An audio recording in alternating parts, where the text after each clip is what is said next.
What's up, guys? Welcome back to the Combat Sports Media YouTube channel. This is your boy Sev.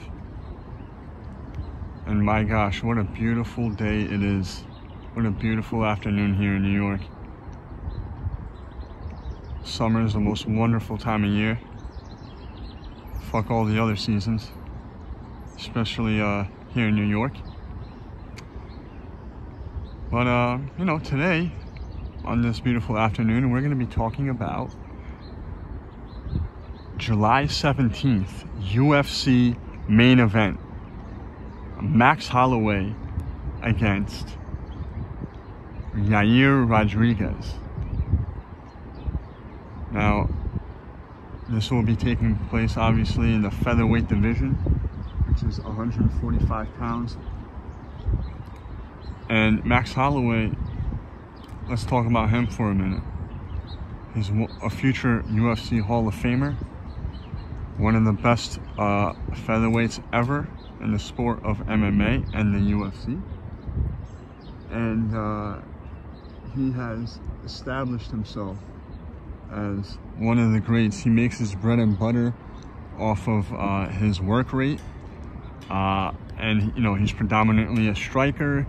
He is a busy volume puncher, and he's managed to pull that style off in MMA. So he's kind of like the Antonio Margarito of MMA, but he manages to force his opponents to fight a stand-up fight.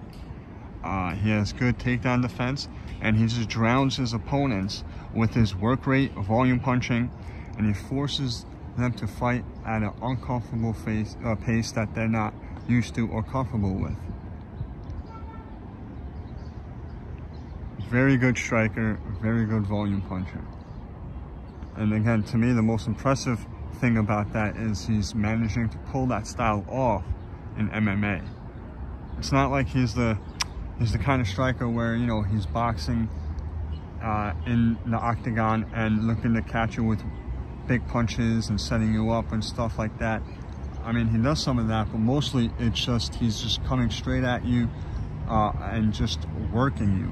He is just throwing punches and bunches, and he's just barraging you, and he's not giving you a chance to breathe. And somehow he avoids to get taken down pretty much every time he fights. I mean, he has gotten taken down, it does happen, but for the most part, he has managed to force the fight and make it a stand-up fight every time he fights. Now, Yair Rodriguez, he is much more unproven than Max Holloway. Okay, much more unproven.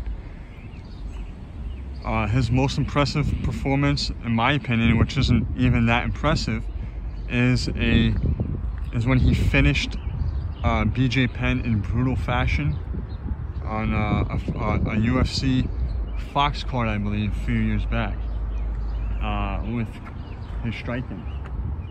I believe he did it in the second or first round. I don't remember. It was a long time ago.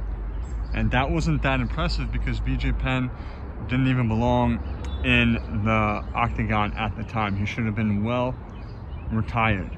He shouldn't have been in the sport. He was well past his prime. Well past his prime. With that said, if this was boxing, Yair would still probably be viewed as a prospect or maybe even a suspect. And although he does have good Taekwondo background and he's got good kicks, he has a lot of holes in his striking game, which is unfortunate because that's supposed to be his bread and butter. Yair Rodriguez's bread and butter is supposed to be his striking. He's supposed to be a flashy, dynamic striker, but in my opinion, he's far from it. Okay, he's far from it. He does have good, decent kicks, but he's very easy to hit.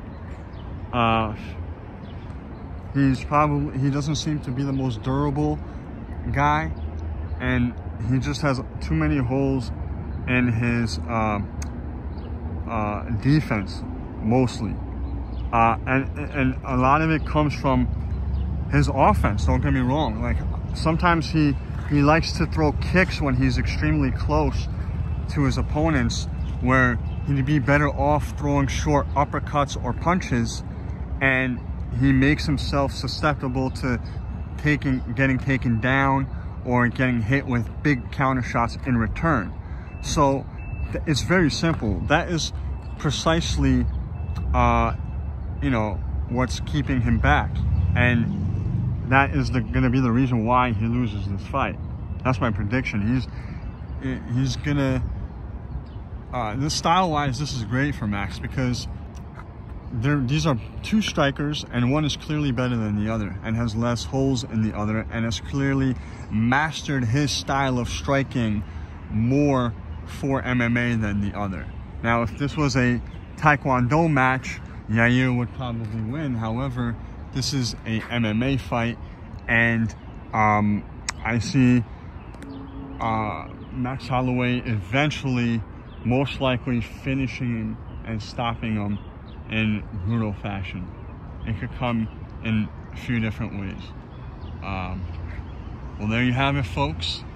However, I do expect it to be exciting for however long it lasts, which I have no idea. It could be anywhere from, you know, a few seconds to a few rounds, but I do expect Max to eventually get the stoppage. There you have it, folks. Check you guys out later. Y'all have a good one.